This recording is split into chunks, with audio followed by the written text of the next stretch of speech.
oxytocin is not allowing the milk to fully release. Same as in a woman who's very nervous won't be able to let the letdown come in the milk for nursing the baby.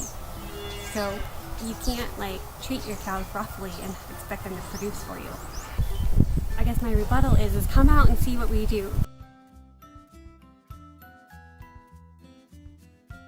The most important reason is that the calf has a huge health advantage.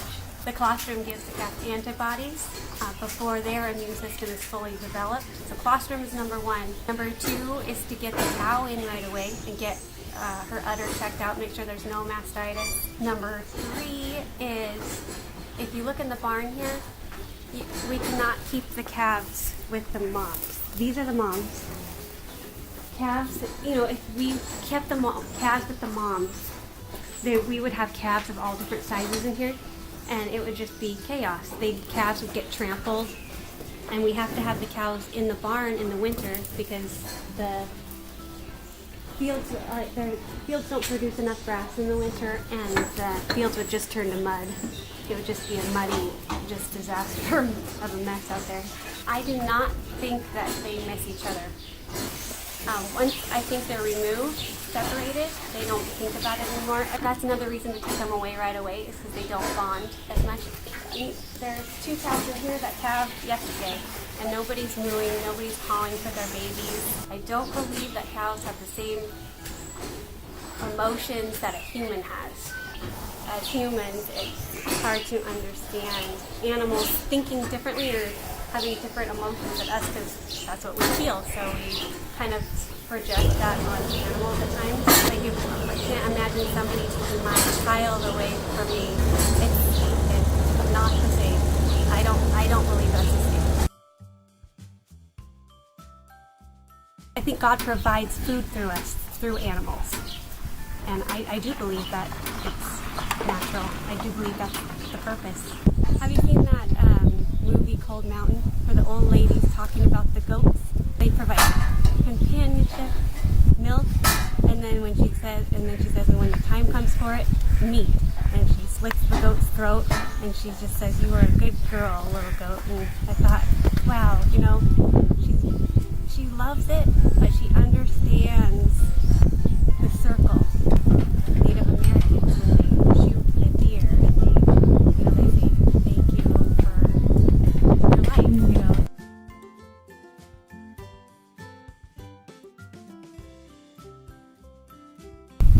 I'll just tell you the benefits of artificial insemination.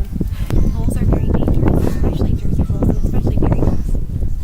So we had one for a while. We tried it out because sometimes if you can't get a cow pregnant through artificial insemination, you can through a bull. You go through fences, it's dangerous. We have customers coming here. We have kids.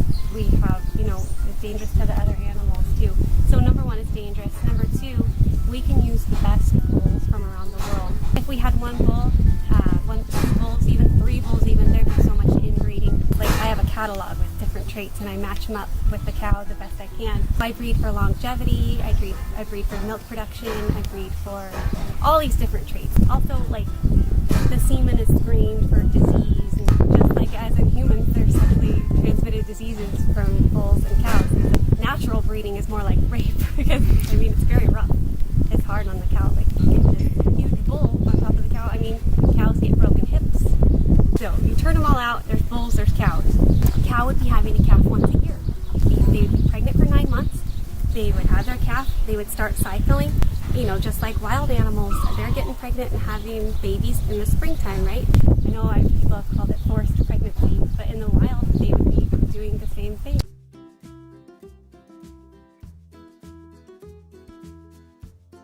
I did a natural home birth. I had one of my boys in our house, that house right there, and I had another one at our old house before we moved into the farm. It was really a desire of my heart to do that.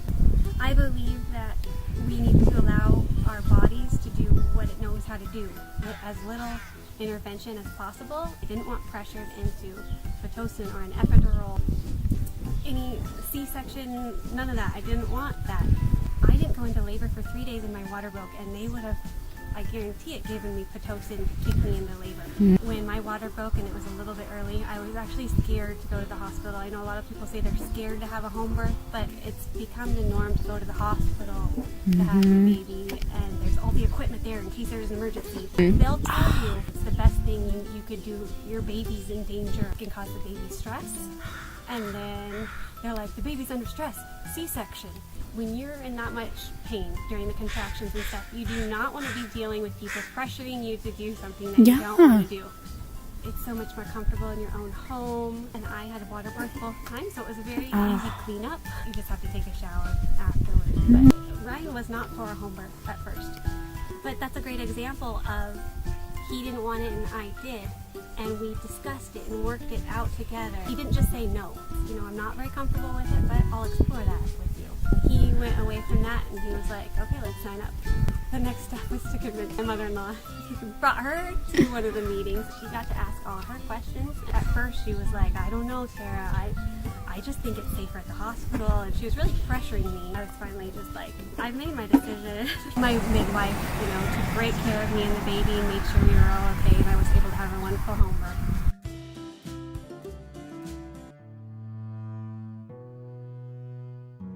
So I did breastfeed both my boys. I had to supplement. I didn't have enough for them. It's emotional for me because I really wanted to breastfeed. Living on a dairy farm where the cow's value is in how much milk they produce, to not be able to produce enough for my own child was devastating. Went through postpartum depression with him very severely. I ended up, I made a raw milk formula with our cow's milk at 10 months because I really didn't want to give my son formula. It was heartbreaking for me, and I was feeding him with a bottle and I was angry because I wanted to nurse him so bad. You know, I wanted to be the perfect mom, and a perfect mom, you know, breastfeeds their child because that's, you know, everybody knows that the best is to breastfeed, and none of us are perfect, and I set the standard, you know, unrealistic expectations. I would try to pump, you know, just to, you know, tell my body I need more milk, so I would pump, and I would get like a half an ounce, and I would like cry. I guess maybe God used that to teach me I'm so much more valuable as a human than what I produce.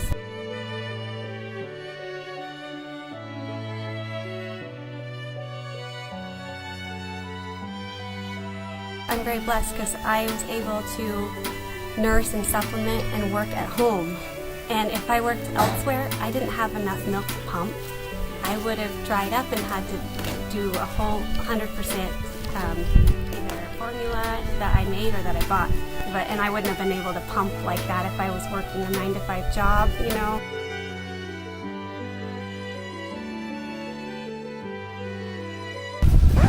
How would you define it?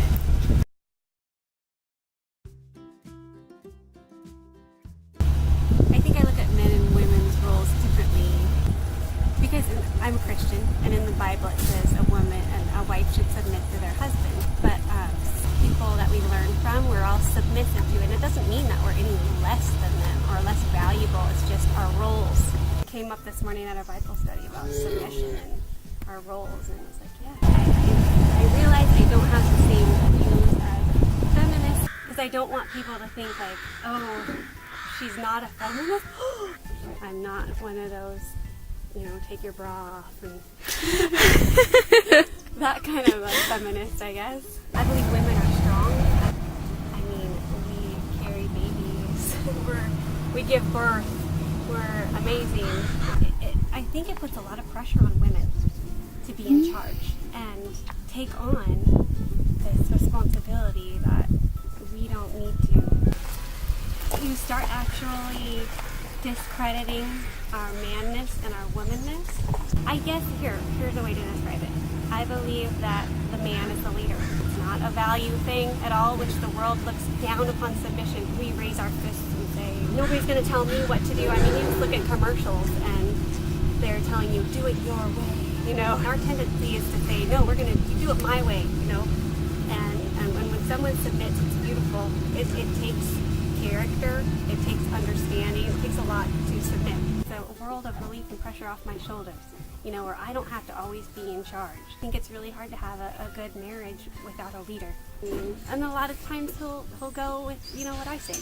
And it's a mutual respect thing, When he knows that I will submit, he doesn't have to be like, no, I am in charge. And, there's not this power struggle. And I think it's so common today in our marriages. And it's because we don't truly understand our roles as men and women, as husband and wife. It's one of my favorite parts of the farm is the flexibility that we have to be able to both take turns with family responsibilities and farm responsibilities. I'll be out in the barn doing stuff with the cows and he'll be in watching the kids. She does preschool drop off and I'll do the pickup, or I'll go to the story time at the library. And we take turns with that. There's not a lot of dads because of most traditional work schedules. The dads are working every day. And we actually sometimes fight over who gets to take the boys to the library. Oh. I think it's important when you do fight with a great father. The father is very important in raising children, and it's not just a woman's job to raise children or cook. My husband cooks a lot.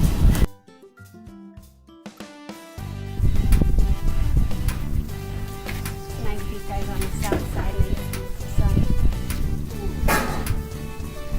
There's Tulip. Talk about personality. Here she comes. Hello, She's Tulip. bossy. Aww. She's big and she's bossy. She's beautiful. Not a beauty. This is a weird conversation. Ugh. Sun's coming out. Oh, I don't know. I lost my train of thought there. I don't know. What do you think?